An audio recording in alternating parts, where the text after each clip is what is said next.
It started, as these things sometimes do, with something mundane. Cleaning. The top shelf of the hall closet, a place where years of forgotten items went to gather dust. Hats never worn, board games missing pieces, a stack of old photo albums I kept meaning to digitize. Olivia had asked me earlier that week if I'd seen her grandmother's silver locket, thought maybe it got packed away up there by mistake years ago during one of our moves. So, on a quiet Saturday afternoon, while our son Ben was at a friend's house and Olivia was out running errands, I pulled out the step stool. Behind a leaning tower of shoeboxes filled with Ben's outgrown sneakers, my hand brushed against something smooth and unfamiliar. Leather, dark brown, bound with a simple tie, no markings on the spine or cover. It wasn't mine. I eased it out, expecting maybe an old planner Olivia had used and forgotten, but it felt different, heavier, more substantial. I untied the leather thong closure, the quiet house amplifying the soft whisper of the knot releasing. Inside, the pages were creamy, thick, filled edge to edge with Olivia's elegant, looping script. Her handwriting was unmistakable, the same script that adorned birthday cards and grocery lists. But this wasn't a planner. It was a diary. A prickle of unease ran down my spine. Olivia wasn't a diary person, not that I knew of. We'd been married for 17 years. I thought I knew almost everything about her. Privacy was important, of course, but this felt clandestine, hidden. Why hide a diary? Curiosity, sharp and unwelcome, nudged aside the unease. Maybe it was from her college days, filled with youthful dramas I already knew about. I flipped randomly towards the middle, intending just a glance. The date at the top of the page wasn't 20 years ago. It was from last May. My eyes scanned the entry, drawn by a name I didn't recognize. Daniel. The words leaped out, stark against the cream paper. Daniel called today. Just hearing his voice settled something in me. It's wrong, I know it's wrong, but Mark feels so distant lately. Daniel understands. My breath caught. Distant? I thought we'd been busy. Stressed, maybe, but not distant. Not like this. I flipped back a few pages, then forward. Daniel's name appeared again and again. Entries spoke of shared lunches I hadn't known about, described as quick escapes. Talk of late-night texts filled with shared frustrations and burgeoning feelings. Feelings for Daniel. My stomach churned. I forced myself to keep reading, a knot tightening in my chest with every line. Then I hit the entries from August. The work trip to Chicago. She'd seemed excited about it, a conference for her marketing firm. I remembered helping her pack, kissing her goodbye at the airport, telling her to knock 'em dead. The diary told a different story. Arrived in Chicago. Conference doesn't start until tomorrow afternoon. Daniel met me at the hotel. Seeing him walk into the lobby, my heart hasn't pounded like that in years. Felt like shedding a skin I didn't know I was wearing. The entry detailed their evening, a candlelit dinner, a walk by the river. Not conference networking, not team building. It spoke of connection, of feeling seen, understood. By another man, in a hotel room I'd likely helped pay for. A wave of nausea washed over me. I slammed the diary shut, the sound echoing in the sudden, suffocating silence of the hallway. My hands were trembling. It wasn't just distance she felt. It was disconnection, and she hadn't come to me. She'd gone to him for a year. This hidden book contained a hidden life, a secret architecture built right alongside the one I thought we shared. My mind raced, replaying conversations, her recent guardedness with her phone, the times she'd seemed distracted or emotionally unavailable, signs I'd dismissed as work stress or tiredness. Had I been blind? Had I been a fool? Or had she just become a very good liar? Anger surged, hot and acidic, followed immediately by a cold, hollowing grief. The life I had walked into this closet, believing I had felt suddenly, irrevocably fractured. The woman I thought I knew, maybe I didn't know her at all. The locket, the supposed reason for this search, felt like a cruel joke. What I'd found instead was the death certificate for my trust. I shoved the diary back into the shadows, behind the leaning tower of shoeboxes, my movements jerky, clumsy. My breath came in ragged gasps. I couldn't leave it out. Couldn't risk Olivia finding it, knowing I knew. Not yet. What would I even say? The questions hammered at me, a dizzying, chaotic rhythm. How could she? Who was this Daniel? Was it physical? The diary spoke of emotions, of connection, but the Chicago trip, the shared hotel room, my mind recoiled from the images. I needed air, needed space, needed to get out of the house that suddenly felt like a stage set, flimsy and false. I grabbed my keys from the hook by the door, ignoring the slight tremor in my hand. My reflection in the hall mirror was a stranger, pale, eyes wide with a frantic energy I didn't recognize. Outside, the bright afternoon sun felt like an accusation. I got into the car, the familiar leather seats offering no comfort. I drove. No destination, just movement. Streets blurred past, familiar landmarks seeming alien, distorted through the lens of my sudden, sickening knowledge. My thoughts were a tangled mess of fury and hurt. 17 years. We'd built a life. The house, Ben, shared jokes, quiet Sunday mornings. Had it all been a performance for her? Was I just the stable backdrop against which she played out her real emotional life? Fragments of the diary entries echoed in my head.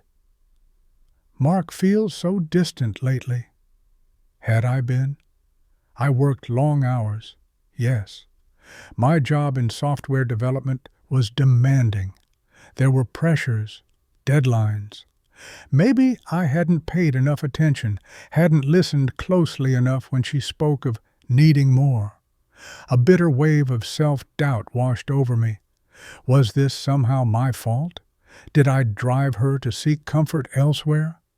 But the anger pushed back just as quickly. No. Nothing excused this level of deception. Nothing excused building a secret life, hiding it behind smiles and shared routines. Nothing excused turning our marriage into a lie. What now? Confront her the moment she walked in? Demand answers? Show her the diary, the proof of her betrayal? The thought made my stomach clench again.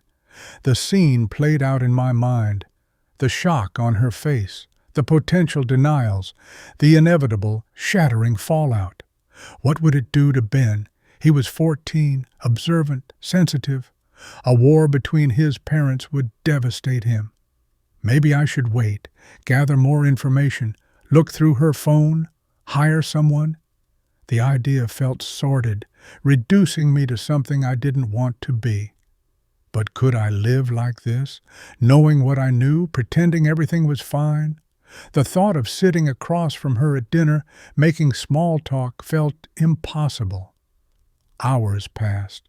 The sun began to dip lower, painting the sky in shades of orange and bruised purple that mirrored the turmoil inside me.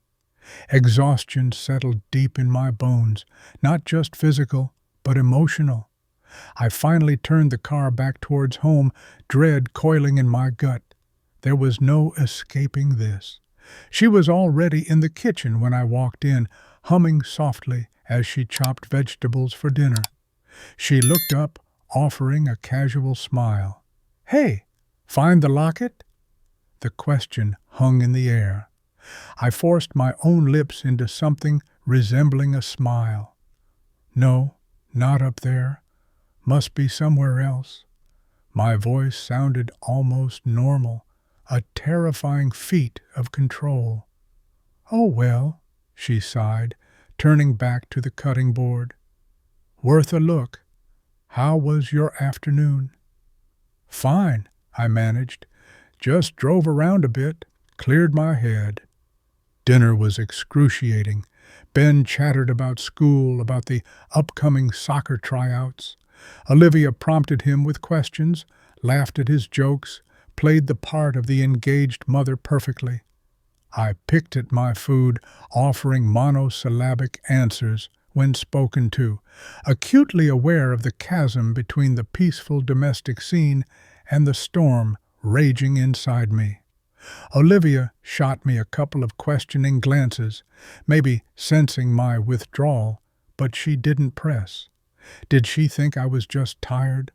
Or was she relieved I wasn't asking questions she didn't want to answer? Every normal gesture, every shared glance across the table felt poisoned. Her hand brushed mine as she reached for the salt, and I flinched inwardly, the casual touch suddenly feeling like a violation. After dinner, while Olivia helped Ben with his homework, I retreated to my study. The room was lined with bookshelves, photos scattered among them. Our wedding picture. We looked so young, so full of unguarded hope. Pictures of Ben as a baby, his first steps, family vacations, where we were all smiling, seemingly happy. Grief washed over me again, raw and overwhelming. The woman in those photos, the life documented there, it felt like a story about someone else now. That trust, that shared history, felt contaminated, rewritten by the secrets held in that leather-bound book hidden just rooms away. I sat there for a long time, staring at the photos, paralyzed by indecision. Part of me wanted to smash them, erase the history that now felt like a lie. Another part wanted to cling to them, to pretend the diary didn't exist, to somehow find a way back to ignorance. But there was no way back.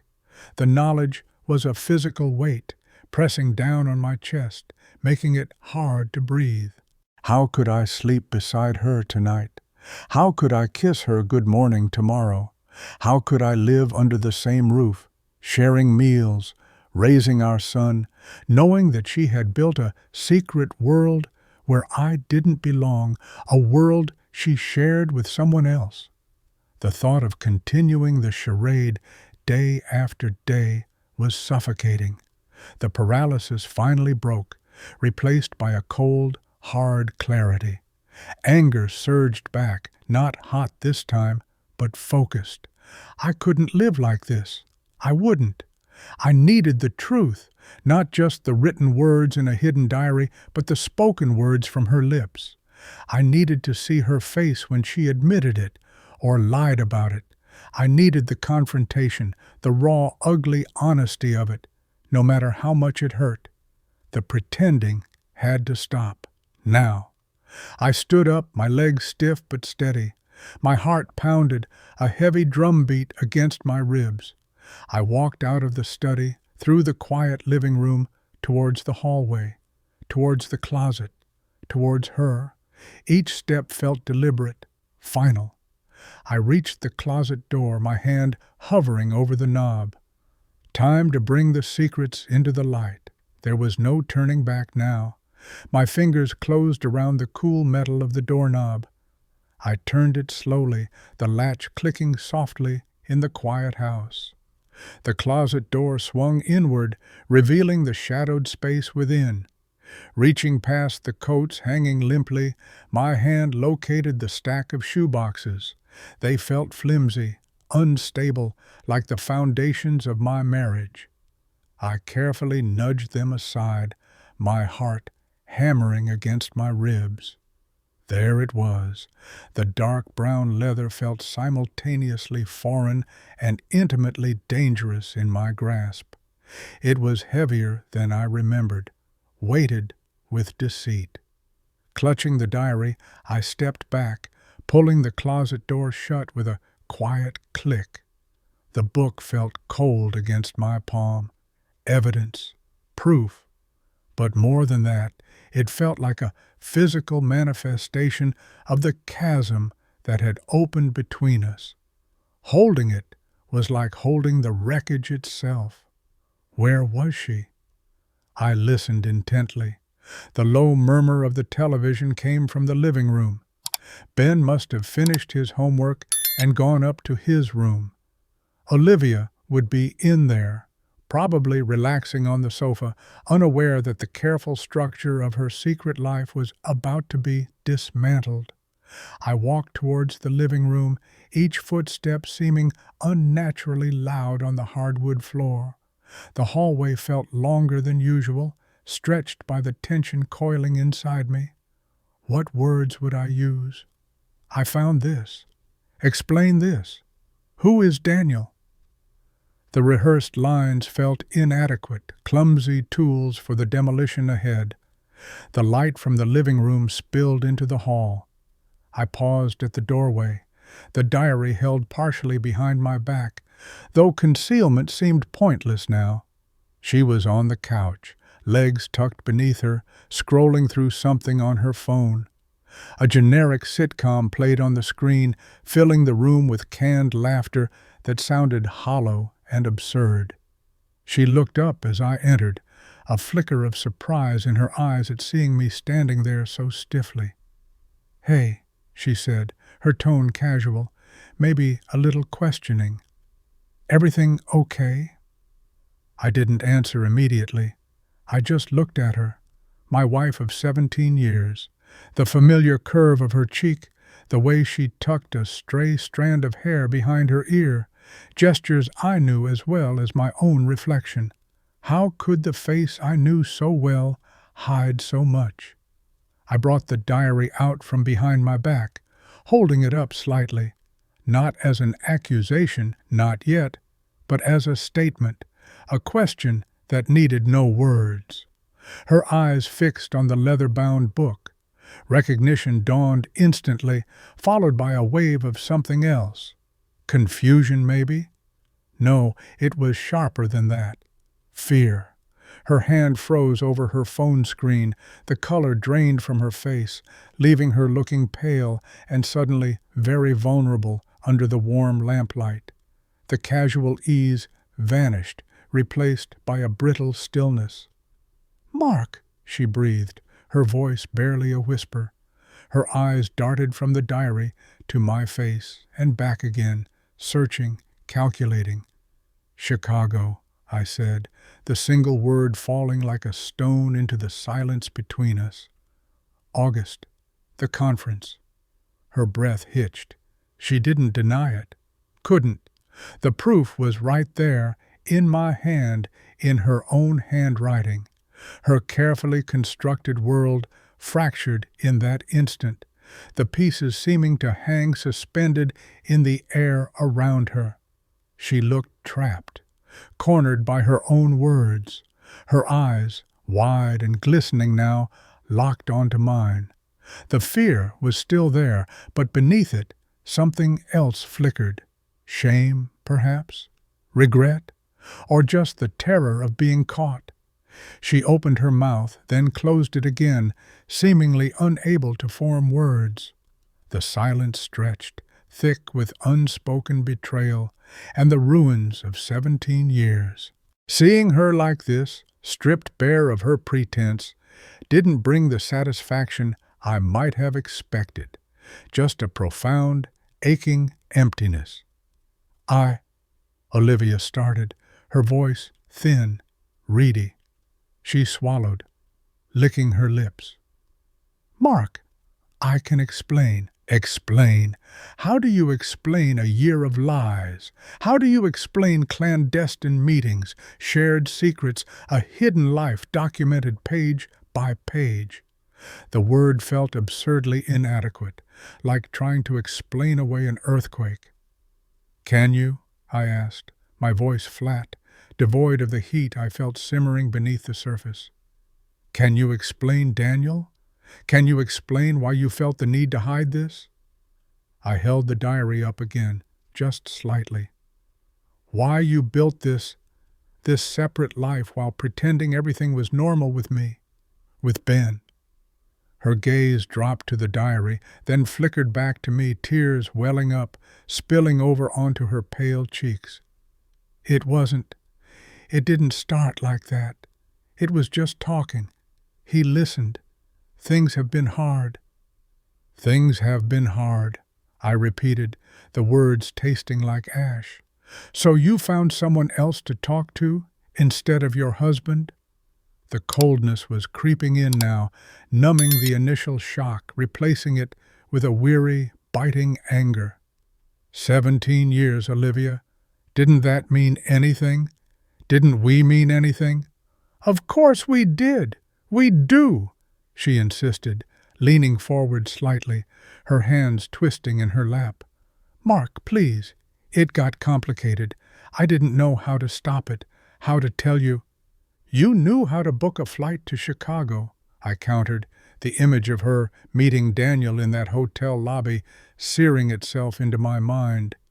You knew how to lie to my face about where you were going. You knew how to write about it, day after day, in here. I tapped the cover of the diary. You made choices, Olivia. Hundreds of them. Every day for a year. The canned laughter from the television suddenly erupted, jarringly cheerful against the backdrop of our crumbling reality. I reached over and clicked the power button, plunging the room into a tense, heavy silence, broken only by Olivia's quiet sniffling. She wiped at her eyes, looking small and defeated on the large sofa. I'm sorry, she whispered. Mark, I am so sorry. I never wanted to hurt you. Sorry. The word felt hollow, insufficient. It couldn't stitch back together the trust she had torn apart. It couldn't erase the image of her laughing with Daniel, sharing parts of herself she had apparently closed off from me. It couldn't undo the lies. Did you sleep with him? The question came out before I could stop it, blunt and brutal. I needed to know. Even though some part of me screamed that the answer didn't matter, that the emotional betrayal was damning enough, I had to ask. Olivia flinched as if struck, her eyes shut tight for a moment, fresh tears squeezing out. She didn't answer immediately, just shook her head slightly, a gesture that could have meant anything. Denial, evasion, shame. Look at me, Olivia, I said, my voice low but firm. Slowly, reluctantly, she opened her eyes. They were red-rimmed, filled with a misery that mirrored my own, yet it felt distant, inaccessible. Yes, she whispered, the word barely audible, cracking in the middle. In Chicago, just that once, as if that somehow lessened the blow. The final piece clicked into place, the nausea returning with dizzying force. The emotional affair had bled into the physical. The betrayal was complete. I stared at her, at the woman I thought I knew, the mother of my child, my partner for nearly 2 decades. And in that moment, all I felt was a vast, empty distance. The anger, the grief, the confusion, it all receded, leaving behind a chilling calm. The questions stopped mattering. The explanations, the apologies, they were just noise now. The central fact remained. The foundation we had built our lives on was irrevocably broken. She watched me, her expression pleading, desperate for some sign, some reaction other than this cold stillness. "Mark, say something, please." I couldn't. There was nothing left to say. Not now. The damage was done. The words were spoken. The truth, in all its ugliness, lay bare between us. I looked down at the diary in my hand, then back at her tear-streaked face. "Was it worth it?" I asked quietly, the question hanging in the dead air. Olivia opened her mouth, perhaps to offer another apology, another explanation, another plea, but no sound came out. Her gaze dropped to her lap, her shoulders slumping in defeat. She couldn't answer. I turned, the diary still clutched in my hand, and walked out of the living room, away from her, away from the wreckage. Her silence was the only answer I needed. I didn't go far, just down the hall, stopping near the foot of the stairs. Upstairs, Ben was likely immersed in a video game or scrolling through his phone, oblivious to the seismic shift that had just occurred in his parents' world. The thought of him, innocent in all this, sent a fresh pang through the numbness that was beginning to settle over me. I leaned my shoulder against the cool plaster wall, the diary still heavy in my hand. Her whispered "yes" echoed in the space where my trust used to reside. Just that once. The qualifier felt like another small betrayal, an attempt to minimize the wreckage even as she confessed to causing it, as if frequency was the defining factor. The lie itself, the deliberate choice to deceive, the shattering of the vows we took, those were the killing blows. The physical act was just the final, ugly confirmation.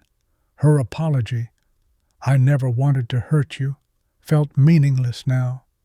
Intentions didn't matter when the actions were so devastating. Had she thought about me, about Ben, about 17 years of shared history when she was meeting Daniel for secret lunches, when she was packing her bags for Chicago, when she wrote about the thrill of his presence in the pages clutched in my hand? The house felt different, the air thicker, the familiar shadows seeming deeper, more menacing. Our home, the place that was supposed to be our sanctuary, felt contaminated. Every object held a memory, and now every memory felt suspect, tainted by the knowledge of her hidden life running parallel to ours. The family photos lining the stairwell seemed to mock me with their depiction of unity, of happiness. Olivia hadn't followed me out of the living room. I could picture her, still sitting on the couch, probably crying, perhaps wondering what I would do next. Did she expect shouting? Accusations thrown like plates? Maybe she hoped for forgiveness, for a path back. But looking inward, into the hollow space her confession had carved out, I couldn't find a trace of that path. Not now. Maybe not ever. The anger had burned itself out, leaving behind this cold, desolate clarity. It wasn't about fixing this anymore. It wasn't about understanding her motives or exploring my own potential failings. It was simply about acknowledging the end. The 17 years we'd built together had just collapsed into rubble around us. I looked down at the diary, its dark leather cover seeming to absorb the dim light of the hallway. Proof. Irrelevant now, in a way. Her whispered admission had been enough. This book was just the epitaph. I straightened up from the wall, the movement feeling leaden, weary. What now? Tonight? Sleep in the same bed? Impossible. The guest room? The couch? It felt like rearranging deck chairs on a sinking ship. The practicalities were suddenly, crushingly real, yet utterly secondary to the emotional void.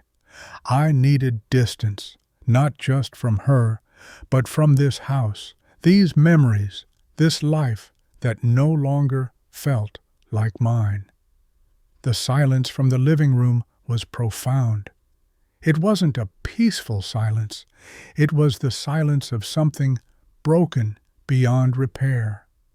My gaze drifted towards the front door. Outside, the night offered anonymity, escape, even if only temporary. I couldn't stay here, couldn't breathe this contaminated air. The thought of facing her again, of trying to navigate the immediate aftermath, felt unbearable. My hand tightened on the diary. I couldn't leave it here for her to find, to potentially destroy or hide again. It felt like the only tangible piece of truth I had left, as ugly as it was. I started walking towards the front door, my steps quiet but resolute. I didn't know where I was going, didn't care. All that mattered was the silence stretching behind me, the silence where our life used to be, utterly empty. My keys were still in my pocket from the afternoon's aimless drive. Wallet, too. I didn't need anything else. Not tonight. Glancing back towards the living room entrance, I saw only shadows. No sound came from within. It was as if she had ceased to exist, or maybe, in a way, I had. The thought of Ben upstairs, sleeping or playing, unaware of the chasm that had just split his world in two, was a sharp, physical pain. How would I protect him from this? How could I explain the inexplicable? Those questions were for later, for a time when I could think beyond the immediate need to escape this suffocating silence, this house filled with ghosts of what I thought we had. Right now, I couldn't face him, couldn't pretend, couldn't bear the thought of him seeing the fracture in my face, the hollowness in my eyes. I reached the front door, my hand resting on the deadbolt. Unlocking it felt like a decisive act, a severing. The mechanism slid back with a metallic snick that sounded deafeningly final in the quiet hall. Pulling the heavy door open, the cool night air washed over my face. It felt clean, sharp, a stark contrast to the stale atmosphere inside. The street lights cast long, lonely shadows on the lawn. Across the street, houses were dark or glowed with the warm light of intact families, oblivious lives carrying on as normal. I stepped out onto the porch, the diary a solid, cold weight in my hand. The door swung shut behind me, the latch clicking firmly into place. Separation. Standing there under the vast, indifferent night sky, the silence wasn't empty like the one inside the house. It was just quiet. A deep breath filled my lungs, the first one that didn't feel constricted by grief or anger in hours. I didn't know where I was going. A motel? Keep driving? It didn't matter. The only certainty was the cold leather in my hand and the gaping void where my marriage used to be, utterly adrift. I took a few steps down the walkway, the concrete cool beneath my feet. The porch light cast my long shadow ahead of me, distorted and unfamiliar. Where do you go when the place you called home suddenly isn't? The question echoed in the vast quiet of my mind, finding no purchase, no answer. Turning, I looked back at the house. Lights glowed in the downstairs windows, a facade of normalcy against the darkness. Inside, the life I knew lay shattered. Olivia was in there. Ben was in there. And I was out here, holding the cold, hard proof of why. 17 years undone in an afternoon, confirmed in a whisper. The weight of the diary in my hand felt immense, anchoring me to this awful present. The future was a blank, terrifying space, The only solid thing was this profound sense of severance, irrevocable,